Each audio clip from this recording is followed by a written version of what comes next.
हरितालिका तीज व्रत की सरल एवं शुद्ध विधि। ओम नमः शिवाय। जय माँ पार्वती। नमस्कार भक्तों, आज हम हरितालिका तीज व्रत करने की सरल एवं शुद्ध विधि के बारे में जानेंगे। हरितालिका तीज व्रत सुहागन स्त्रियां अपने पति की लंबी आयु के लिए करती हैं। सबसे पहले स्नान करके नए वस्त्र धारण करके पूरा श्रृंगार कर इसके बाद हम पूजा के लिए चौकी तैयार कर लेंगे। चौकी पर जल का छिड़काव करके लाल या पीला वस्त्र बिछा लेंगे। यदि संभव हो तो केले के पत्ते से सुंदर सा मंडप बना ले। इसके बाद अक्षत और फूल समर्पित करके शिव परिवार या शंकर पार्वती का फोटो मूर्ति जो भी हो उनको विराजमान करेंगे। इसके बाद फोटो पर जल से भाव रूपी स्नान करा देंगे और शिवलिंग को पंचामृत से अभिषेक करेंगे। अच्छी तरह से शिवलिंग को पंचामृत से अभिषेक कर लेंगे। फिर शिवलिंग को जल से अभिषेक करेंगे। जल से ज़रूरी रहता है अभिषेक करना। उसके बाद चौकी पर अक्षत और फूल समर्पित कर देंगे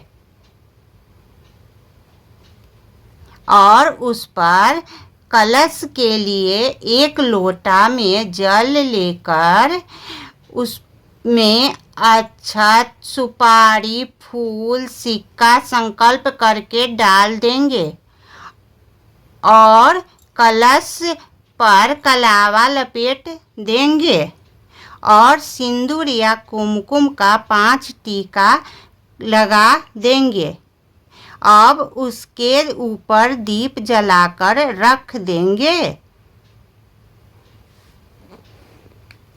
दीप जलाना जरूरी होता है। हम लोग कलश पर दीप जलाते हैं, तभी यह पूजा संपन्न होता है।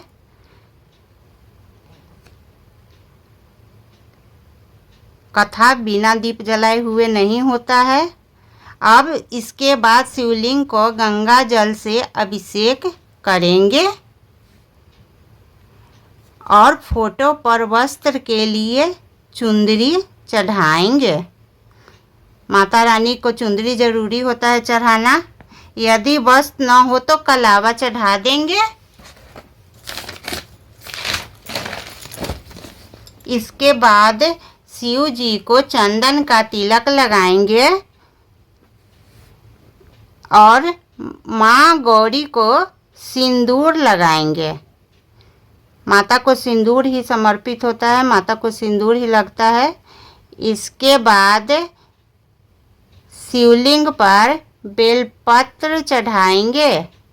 भगवान को बेलपत्र शिव जी को सबसे प्रिय है, इसीलिए बेलपत्र जरूरी है। भगवान शिव जी को बेलपत्र जरूर चढ़ाना चाहिए, चाहे एक ही क्यों ना हो, लेकिन फिर फूल चढ़ाएंगे। इसके बाद फोटो को यदि आपके पास माला हो तो पहना देंगे, नहीं है तो कोई बात नहीं है।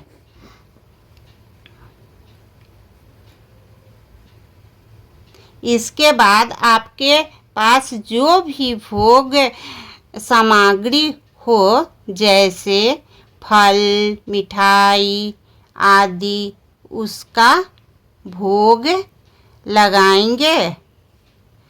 भोग में आपको जो सामान आपके पास उपलब्ध हो उसका आप भोग लगा सकते हैं। भगवान भाव के भूखे हैं, ऐसा कुछ नहीं है कि यही लगाना है वही लगाना है। और पार्वती माता को वस्त्र और श्रृंगार का यथाशक्ति सामान चढ़ाएंगे। आप जो सामान आपके पास जो अवेलेबल हो या आप जो सामान चढ़ाने में सक्षम हैं वो आप माता को चढ़ा सकते हैं। उसके बाद हरितालिका व्रत की कथा की किताब की फूल, अक्षत, रोली, सिंदूर से पूजा करेंगे और उसे धूप या दीप दिखाएंगे। फिर दाहिने हाथ में फूल और अक्षत लेकर कथा को पढ़ेंगे या सुनेंगे। आप किताब का पूजा अच्छी तरह से कर ले, उसके बाद कथा को आप पढ़ें, या अगर कोई पढ़ने वाला हो तो वो पढ़ दे, आप सुन लीजिए तो सबसे अच्छा है। कथा सुनने के बाद हाथ में लिया हुआ फूल और अक्षत भगवान को समर्पित करेंगे और साथ में पैसा भी चढ़ाएंगे। जितना आपके पास जितना पैसा चढ़ाना है, ऐसा नहीं है कि 100 चढ़ाना है, 200 चढ़ाना है, जितना चढ़ाना है आप भगवान को चढ़ाएं।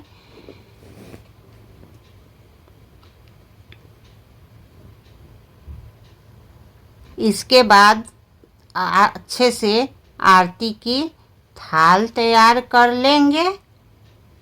याद रहे, कलश वाला दीप से आरती कभी नहीं करना चाहिए। आरती के लिए हमेशा अलग से थाल तैयार करना चाहिए, क्योंकि कलश वाला जो दीप होता है वो भगवान को पहले ही समर्पित हो जाता है। इसीलिए हमेशा आरती के लिए अलग से थाल लगा के भगवान को आरती दिखाना चाहिए। अगर आपके पास दीप ना हो तो धूप से ही आरती दिखा ले, लेकिन अलग से आरती दिखाना चाहिए। इसके बाद हम आरती कर लेंगे अच्छी तरह से। शिव जी और पार्वती जी का आरती कर लेंगे। पार्वती मैया का आरती करने के बाद हाथ में फूल और अक्षत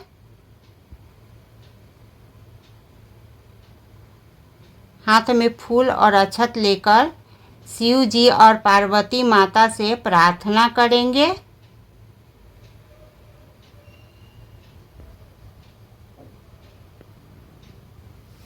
हे प्रभु, अगर आपकी पूजा हमने करने में कोई भी भूल चूक हुई हो तो हमें माफ़ करना और अपनी कृपा बनाए रखना।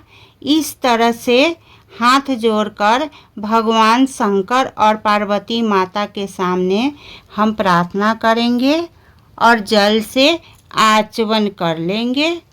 और इस तरह हरितालिका तीज व्रत की पूजा करें, और अगर कुछ हमसे गलती हुई हो तो हमें माफ़ करें।